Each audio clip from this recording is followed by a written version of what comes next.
So on the mantelpiece, there is this three-piece garniture set. It's 19th century. The dial is marked Ringo Frere. A group of brothers made these very, very high-end, important clocks that they exported all through the 19th century.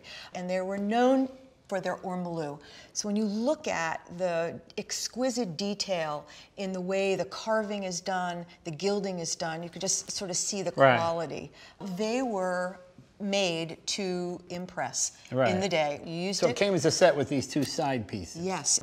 But if we pivot then to these pedestals and compare the ormolu work, you'll see there's a world of difference. You can see that it was a casting that was done over and over and over again, because the more you cast in a mold, then you lose that Right, you lose, sure. So that one is real, is what you're saying? Yes, it is. Okay, well, that's very good. And lovely, lovely. I think as an auction estimate, we might put $3,000 to $5,000 on it. Oh, well, that's good. Yeah, well, that's wonderful. Yeah. And do you use it? I mean, is it? Well, no. If I want to know the time, I go like this for $420. Okay. But yeah, if I don't want to know the time, I can look at that for $5,000. And then in terms of the reproduction pedestal, right? It's not a lot. Maybe the pair at $1,000 to $1,500. Okay. Well, I've got a desk that's kind of ormolu-ish that I found in the storage unit. It was just in storage. I stuck it under there. Is that? If you look carefully at the woman's face on that desk and compare it to these pedestals, you'll see there's a similarity. It's a reproduction. Well, yeah. I can tell by your expression. You had that look of like when I would ask, so you want to go out Friday? I'm busy. I have a date. You had that look on your face. So I could tell it was a reproduction as you started to tell me. Oh, dear. Let me ask about this stove. I'm told these are fairly unusual, at least here in America. Yeah, well, they're imported. They're a French company, La Cornue, and they're a very, very high-end stove. Now, that being said, I think I know why you like this stove and you're curious about it, though. Well, it's cast iron, it seems to be. It's very heavy, and it has an old-timey feel. I mean, this door is really quite heavy, you know.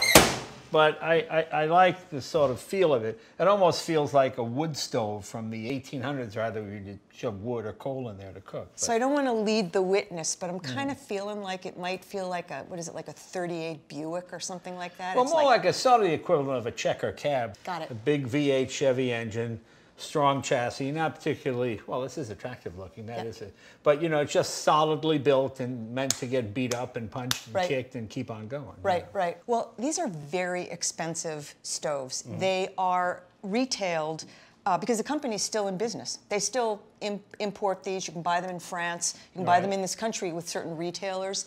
But when you buy a La Cornue stove, you pay for the base, the oven part. You pay for a stove top, so you can configure, and then you pay for the hood itself. Right, okay. So the new ones, you're paying like $50,000 for the base on this. Then there's another $25,000. Really? Yeah. They're very expensive. And then $11,000 for the hoods. So it's about a $100,000 stove? Yeah. Now you can see with them. I made 2 hot dogs yesterday on here. Those are very expensive hot dogs. Wow. You sell your house, you bought your $100,000 stove. What would it fetch on the secondary market? Right. And you can find them the tops and bottoms together in the $15,000, $20,000 range. But the fascinating part, it has no unique features. It's gas on, gas off, heat on, heat off. It's why I love antiques. I mean, they were built, the quality of them. No, I agree. I actually. You know, I know nothing about stoves. When I walked in and I said, "Ooh, I like that stove." Yeah. I just liked the sort of meatiness of it. I agree. You know, nothing shoddy or cheap about it. Yeah. Wow, that's pretty amazing. Yeah. When my wife and I got our first couch, we looked around. They're really expensive, and I said, "Honey, I found a couch for $250 at this place. I'll get." So I bring it home, and it's not the most comfortable couch in the world, you know. And I thought, my wife says, "What kind of filling is it?" And we opened. I opened the zipper, and it's just stuffed with old underwear. My wife goes, "Throw that out. Just underwear, you know, rags, just anything to fill the cushion." So we had to throw the whole couch away, and we got a better one. So I checked, there's no underwear in any of the couches here. So that's my standard. No underwear in the couch, fine. This is one of my wife's favorite pieces, this little settee here. This is charming. It's a little Louis XVI style, what we call canapé. And the thing I love about it is its upholstery. You know, it's all been custom reupholstered and done in this silk, probably from India, all, you know, sort of hand crewel work. I guarantee you that there is no underwear.